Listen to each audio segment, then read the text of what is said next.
Okay friends, we have a problem. And that is that making great builds in Warframe is now more complicated than it has ever been before. What I mean is that nowadays, we're not just modding a weapon or Warframe anymore. The mods on your gun completely depend on which buffs you get from your Warframe, which Arcanes you use, which Archon shards. Your companion might make or break the build too. Oh yeah, and there's also subzooms and the whole operator side of things as well. You know, it can be really tough to wrap your head around all the interactions at play here. So, in today's Warframe guide, I'm gonna give you some of the best and most broken synergies that you can use as a foundation for your loadout of choice. Big shoutouts to all our generous channel members, and now, let's jump right into it. Okay, today's video topic is a bit of an unusual one, so let me quickly take a minute to explain what exactly to expect from this. See, with how complex build crafting has become in Warframe 2026, many players out there are kind of sort of forced to copy-paste full loadouts because they simply don't understand all the mechanics at play, so they don't know what can be swapped out and what can't. And while there's certainly nothing wrong about copying loadouts, I mean, there's a reason why I make those videos after all, it does have the downside that it grinds any kind of individuality to a full stop. That's bad because build crafting is so much fun. So, what I have for you in this video are not full builds and loadouts like I usually do, but instead, I'm gonna focus on only giving you specific synergies, upgrades or specific weapons that work very well together to do one specific thing, so that you can take that synergy as a core and then build your full loadout around it. This way, you can design your builds the way that you want. Of course though, because Warframe is such a big game, the things showcased in this video are by far not everything, and if you want to share your favorite synergies, then you're more than welcome to do so in the comments down below. It's just that these I'm about to get into are some of my personal favorites that I end up using a ton on many different loadouts. Here we go.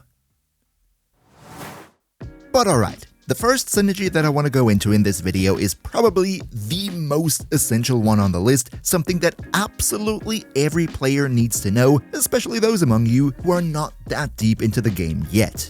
That is how you can use a simple little companion to basically gain free damage against your enemies and infinite energy at the same time. What we're intending to do right here has to do with the Diriga. Diriga is a sentinel for whom you can just buy the blueprint in the market and then build him in your foundry. The main reason we want to have Diriga in specific here is that once you take him out of the foundry, you will also automatically get the mod Arc Coil for him. This is an ability mod for Diriga that allows him to zap nearby enemies. So far, nothing special. However, the cool thing is that these zaps happen pretty quickly. And if you then go and let's say equip your Diriga with the Mystic Bond mod, then that makes it that, after 5 of these zaps, your Warframe can cast an ability completely for free. It saves you a ton of energy. But we're not done yet, of course. On top of Mystic Bond, we now want to equip Diriga with Synth Deconstruct. This mod makes it that enemies that have been struck by Diriga's zaps have a much higher chance of dropping health orbs on death. Why would you want that? Because you will equip your Warframe with the mod Equilibrium, which is one of the earliest mods you will get in your playthrough, literally as a reward for just completing the tutorial, and Equilibrium makes it that, if you pick up health, it is gonna give you energy for your Warframe on top of the free ability cast that you got from Mystic Bond, which we installed initially. Just this little synergy alone is so incredibly strong that you not only use it in the early game, but literally all the way into endgame. If you haven't tried this yet, then it needs to be the top spot on your to-do list. But of course, that is still not it, because on top of all this energy economy that Diriga gives you, you can also equip him with a third mod called Manifold Bond. Manifold Bond makes it that, when companions hit enemies with their abilities, aka with this Arc Coil Zap that counts as an ability, then with every one of these ability hits, Diriga is also going to force proc all different kinds of elements that are on Diriga's weapon on the enemies as well. Especially for the newer players among you, I would highly recommend putting Viral and Heat on the Diriga weapon, because Heat is just great for melting enemy armor, and Viral, as we all know, is probably the strongest status effect in the game, making enemies more susceptible to your damage. And as always, if you could leave a quick like for the video, that would be really nice, because it helps me big time with the YouTube algorithm. Cheers so much for your support. Up next, I want to talk a little bit about enemy armor, which, especially at higher levels, soaks up quite a lot of damage that you're inflicting. Of course, there are tons of ways and abilities that you can use to reduce enemy armor, but this one right here has to be one of my favorites because it doesn't force you to use specific armor stripping abilities. First of all, what we're going to do is we will equip our Warframe with the Arcanes as primary weapon. This grenade rifle is really nothing special, and we're also not going to fully build it. Instead, the only mod that we really want to use is the Arcanes specific mod, Amalgam Arcanes Metal Auger. This one in its substat makes it that whenever you hit an enemy with a dagger-type melee weapon, then that enemy is permanently going to lose a portion of their maximum armor. All in all, the armor value lost here is nothing special, but it is applied every single time if your dagger deals some form of damage instance. The way we're going to abuse this mechanic is by using any type of dagger and then putting gas as well as electricity damage on it, and of course melee influence in the arcane slot. This way, electricity is going to trigger melee influence, which is going to put gas clouds on every enemy around you, and every damage tick of those gas clouds is considered inflicting damage with a dagger, therefore reducing enemy armor, and as you can also see in the background, this just absolutely melts away enemy defenses in a matter of seconds. And in case you don't want to armor strip a large crowd of enemies around you, but specifically one high-value target, then another alternative would be to not use this whole Arcanes synergy, but instead a gunblade like the Sarpa or the Vastalok ideally, and then equipping that with the mod Shattering Impact. This kinda sorta uses the same mechanic, also reducing enemy armor per hit, and with enough attack speed and maybe a build somewhat like this for the Vastalok right here, you can just use those shrapnels from the gunblade to melt away your target's armor. This will really put every enemy to sleep. But speaking of sleeping, if you yourself want to improve your bedtime, then you will love today's sponsor, Manta Sleep. See, if you want to have a good night's sleep, then it needs to be dark. And Manta Sleep masks with their special eye cup design are tailor-made to 100% black you out without putting uncomfortable pressure on your face. Just put your mask on the face, close it at the end, and kabam, it lasts, it doesn't slip off, it's just the perfect fit. Now, here's the thing. Surprisingly many of you write me comments saying that they love to listen to my videos while falling asleep. And if that's what you like to do, then Manta Sleep even has the perfect mask for this in the form of the Manta Sleep Sound Mask with super slim integrated Bluetooth headphones. Manta Sleep is not liable for losing your sanity while listening to MHBlacky every single night. Sounds good? Then click my link in the description down below to see everything they have on offer and use my code MHB26 at checkout to get a nice 10% discount. Big thank you again to Manta Sleep for sponsoring today's video, and now let's get back to putting the enemies to sleep. Okay, what if you don't really care about the enemy's armor, but instead you would rather have everybody around you frozen? You know, freezing enemies is great because you deal more crit damage against frozen enemies, they can't move and attack you, or maybe some of your abilities or upgrades need frozen enemies to be triggered. So here's a super easy and passive way to constantly keep everybody around you frozen. The way you do this is incredibly simple actually. All you really need is a Sentinel type companion, and then equip that Sentinel with the Tazakor as its weapon. The Tazakor kinda sorta works like the Amprex in that it shoots an electricity beam that links up to nearby enemies. On the Tazakor then, you either want to build Radiation or Corrosive, but most importantly, as a second element, you want to have Cold and on top the mod Shivering Contagion. Shivering Contagion is absolutely incredible because it makes it that essentially cold procs spread to nearby enemies and therefore can freeze whole groups. So, with the Tazakor on your Sentinel hitting multiple enemies, that effect spreads out even further. But one more thing you can do to crank this interaction up to 11 would be to also use Duplex Bond on your Sentinel. This bond mod makes it that your companion can duplicate to get up to 3 clones on the battlefield at the same time, and those clones then will attack enemies just like your main Sentinel, also doing the Tazakor beams, also freezing the enemies, also spreading that cold with Shivering Contagion. However, there's unfortunately one downside, and that is that the popular Arcane Ice Storm, which gives you strength and duration when enemies are frozen, that unfortunately doesn't trigger if your companions do any of the freezing. However, if it is this arcane in specific that you want to stack up, then what you can do instead is the following. On your melee weapon, you want to use Melee Kareen in the arcane slot. This makes it that whenever you roll, enemies in an area around you are instantly frozen. And yes, this way of freezing enemies does in fact stack up Arcane Ice Storm, making it very convenient, and therefore the whole arcane became much more viable. Okay, the next interaction on today's list is literally based on one of the least used arcanes in the game, one of the most overlooked ones, but it is so incredibly strong if used correctly. See, a lot of Warframes in the game have some sort of minion mechanic, whether that be Araxia with her spiderlings, or everybody's favorite summoner frame, Caliban. So, if you also want to play as a minion master, then this right here is a synergy that is going to give your summons such ridiculous damage, you absolutely have to try it. First of all, of course, when you create a summoner build, you want to use Summoner's Wrath as an aura mod on your Warframe. On top of that, you'll likely also use Arcane Camisado, giving you up to 60% more ability strength and more movement speed to your summons. So far, nothing new, that's a pretty well-known interaction. However, this next part now is where it gets really spicy, because if you want to amp up the potential of your little underlings even more, then what you can do is equip your summoner Warframe with a kit gun.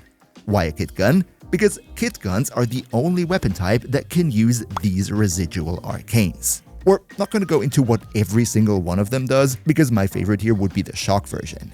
With this one, whenever you take out an enemy with your kit gun, there's a 20% chance that it will grow a sort of shock tendril out of the ground, which has a bit of an AoE around it. Keep that feature in mind for a second, we're going to come back to it soon. On your summoner Warframe then, you want to use the arcane Theorem Infection. This arcane can give your summons up to 360% more damage. The way you stack this buff up now neatly brings us back to the kit gun, because when you stand in the shock AoE from that tendril that we just created, then as you see in the top right corner of the screen, you will stack up the buff of the Theorem Infection arcane on your Warframe. So, long story short, we're gonna use the kit gun to create the tendrils, to stack up the arcane on the Warframe, which is then gonna give us ridiculous damage bonus to our summons. Now, to be 100% fair, there's a huge wiki article on this arcane, because it's kinda sorta a bit inconsistent and bugged at times, so if you're thinking about giving this a try, then I highly recommend checking out the article first to see if your Warframe of choice is actually affected by it or not. And of course, if you want to amp up the damage of your summons even more, then you can always subsume Roar or Nourish, because for Roar, of course, it's a universal faction damage bonus, and also for Nourish, if the summons are already on the field and you cast it, then the Nourish effect is gonna be applied to them too, making it that not only do they get viral damage bonus from it, but also, whenever they get hit, they will cause this AoE viral explosion, which helps with viral priming the enemies. But what if you don't like summons in specific, but you rather want to be a sort of Beastmaster Warframe? You want to have your companion be the star of the show, with you only being in the supportive role. Well, if that's the case, then let me show you how you can make your companion literally nuke the entire screen in just a split second. First of all, also here for the Beastmaster build, you want to use Summoner's Wrath. As your weapon of choice, you're going to use the Porous Prime Incarnon. This one already comes with great options to increase your crit and status chance. However, the Porous also has access to one specific augment called Visage Bell? I have no idea how to pronounce this, but this is the augment here. It gives you a ton of status chance. Now, why do we want to have the Porous to have so much crit and status chance, you ask? Well, that has to do with the mod Mecha Overdrive, which we are gonna put on our companion. By the way, our companion should ideally be a Kubro, because only Kubros have access to this very powerful mod. Mecha Overdrive makes it that 60% of your primary weapon status chance is added to your Kubro claws. This is ridiculous with the Porous Prime Incarnon, because you can mod it up to so much status chance that the Kubro claws are gonna get completely ridiculous. On top of that, we're also gonna equip the claws with Hunter Synergy, which kinda sorta does the same thing, just for crit chance. But yeah, Now that we have super high single target damage, let's also talk about how to make the whole thing into a nuke. And the way you do this is by equipping your companion of choice with Contagious Bond. This one makes it that when your companion kills an enemy, then 50% of the status effects that are present on that enemy will be spread to other enemies in an AoE. And of course, with all the ridiculous status chance that our companion claws are now having, that means your companion will deal crazy amounts of ideally heat, electricity, or toxin status effects that will then be spread to all other enemies, take them out too, rinse and repeat to instantly clear entire maps. However, if for some reason the damage numbers are still not high enough for you, then here's another little thing that you can build on top to make it even more ridiculous. Remember how we used Hunter Synergy? Well, it is part of a mod set, the Hunter set, and that further increases your companion's damage against every enemy that has slash status effect on them. So what you're gonna do is equip as many different Hunter mods as possible on your entire loadout to amp up this damage bonus, and then what you can do is, as a helmet ability, infuse Dark Verse from Dante, because this one applies slash to every enemy on screen in front of you. This way, at the press of just one button, every enemy on screen is eligible for that crazy damage bonus from the Hunter mod set. Up next, I want to talk about Invisibility, because Invisibility is so ridiculously broken in how strong it makes you that you just absolutely should have these tools at your disposal. First of all, of course, the obvious thing. Being invisible means you are very survivable, because if enemies can't see you, then enemies can't hit you. Kinda goes without saying, right? However, invisibility can also give you ridiculous amounts of bonus damage, and here is how you can do that. First of all, whenever you play an invisible build, you should consider Arcane Crepuscular. This one triggers whenever you are invisible, and it will give you not only 30% more ability strength, but also an additional 3x crit damage multiplier. But that's of course not all. If you want to play a gunrunner, then being invisible will also allow you to not use normal serration, but swap it out with its spectral version. Spectral serration gives you twice the damage and is therefore very, very good.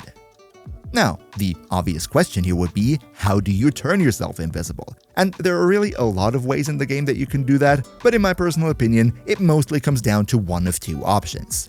If you're playing a setup where you want to use your weapons, then you're kinda sorta forced to use Evade from Side 09 as your helmet ability.